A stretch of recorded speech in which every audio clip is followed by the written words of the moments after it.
Welcome to Farcry, one of the many PC games of its time considered utterly classic. Farcry is a first-person shooter designed by the massively acclaimed Crytek, who, as you will know, are of course responsible for Crysis. This game is pretty groundbreaking due to its very large and lush maps, some new and interesting mechanics for its time, and of course Jack Carver, computer gaming's most generic and B-movie action star-esque protagonist since the almighty Duke Nukem. Farcry has some very, very nice elements. Notably, the first feature that would be an absolute testament to this statement is its massive maps that have beautiful tropical environments and terrain within. In its early stages, the game mainly shows off these features with small islands and long beaches, which really accentuate the vast nature of each map that you encounter. But after a short while, you'll find yourself exposed to dense jungular areas and interiors enclosed in concrete walls. So it does vary a lot and it doesn't ever get uninteresting. Most of the areas are quite nice to look at. Environments such as these may get slightly boring after a while, but not anywhere near enough for it to lead you away from the gameplay, especially if you're enthralled within its context.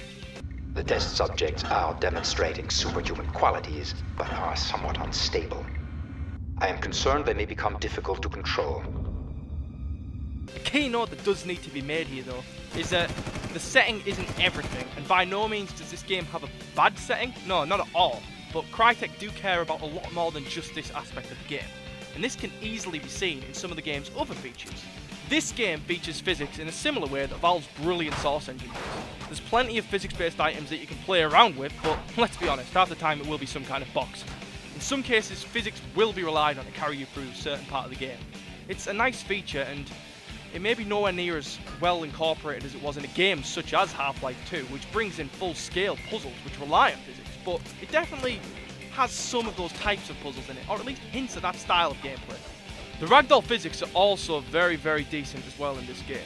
When your enemies die, they don't just flop around frantically, they drop in a way which is fairly slow and inanimate, which sounds bad, but I guess it is more realistic.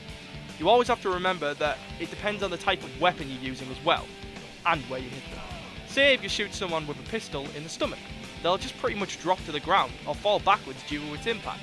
But with an automatic rifle across the chest, the sheer force of that particular firearm will drive them back and cause them to swing their arms and whatnot. So really, Farcry offers a good balance between dramatic deaths and believable ones. I think it's always important to compare the old to the new. Most of the time, it's just an observation made on certain improvements that have succeeded greatly over the years. But Farcry is actually pretty ahead of its game for its time, and its mechanics are pretty damn near what we have today.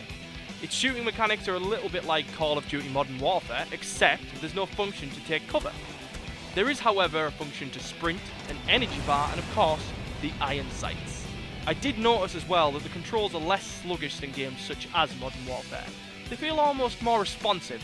The multiplayer is also packed with plenty of content, and it offers a good experience. The game modes are pretty basic, but they're good enough. There's an assault mode, which is attack and defense based, then there's a team deathmatch and a normal deathmatch. So it's pretty traditional in the way that it actually delivers multiplayer. There is some nice maps to be discovered as well as game modes. It's empty at times, but that all depends on where you are.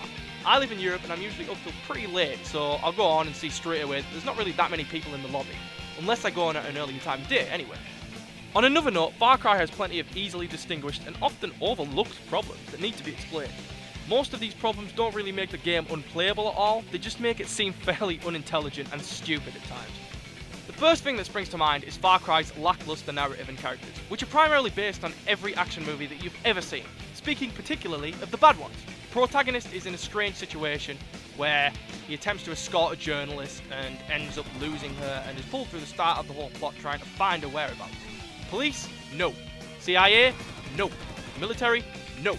Carver is, of course, with no glaring coincidence at all, an ex-US Special Forces operative, so yeah, he's pretty fucking good with guns. Although the narrative structure of Farcry is a little bit strange, it's not really a problem when you compare it to the dialogue. The dialogue is in awful taste. It really is just so generic that you'll be on the edge of your seat waiting for Arnold Schwarzenegger or Jean-Claude Van Damme to play a cameo role. Sometimes use hang gliders to get around the islands. You do know how to fly a glider, don't you? No, but I learn real fast when people are shooting at me. Because of the slightly uninteresting narrative, it will at times feel less immersive, which is a real shame. The lines are cheesy, and the characters aren't really that interesting. Another thing to acknowledge is the voice acting, which tends to reinforce the cheesy lines. If this is intentional, I apologise to Crytek, but either way, it's fucking god awful. It looks like they're pretty excited about the damage to the communications tower. I'm headed in, but I need a diversion. Why don't you blow up the armory in their camp? That should create enough of a distraction for me to slip through. So, you're telling me to blow something up to divert their attention from the other thing I blew up? Brilliant.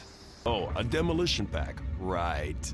Good thing I remember to pack a few of those. Some other matters that I find frustrating about this game are the AI and some of the contradictory mechanics. The AI is pretty terrible. It's often quite glitchy and enemy characters are sometimes unresponsive. It does depend on the difficulty. But if Crytek's response to making this game more casual for less experienced players was by making the AI unresponsive and at times quite glitchy, then that probably wasn't the best way to deal with it. The contradictory mechanics are also worth mentioning. This isn't too much of a problem, but it's a little bit silly that Crytek tried to apply a sense of realism to the game with things such as moving your arms when you're swimming and putting your weapons away whilst climbing ladders, when you can get in a buggy and fire a mounted machine gun whilst driving, as well as flying a glider with two hands, and somehow managing to shoot an automatic at the same time as well as controlling it. Finally, the thing that probably gets on my nerves the most was the fact that the game uses checkpoints.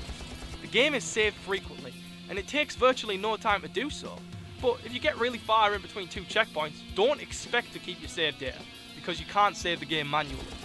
It is in effect an okay way of saving the game, but you do find yourself getting locked into harder levels and having to repeat a lot of the game overall.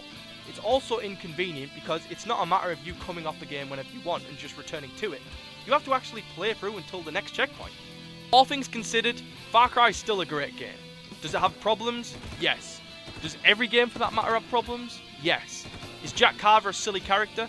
Definitely. Right. But honestly, this game has so much to offer, and it has a lot of positive things within its content.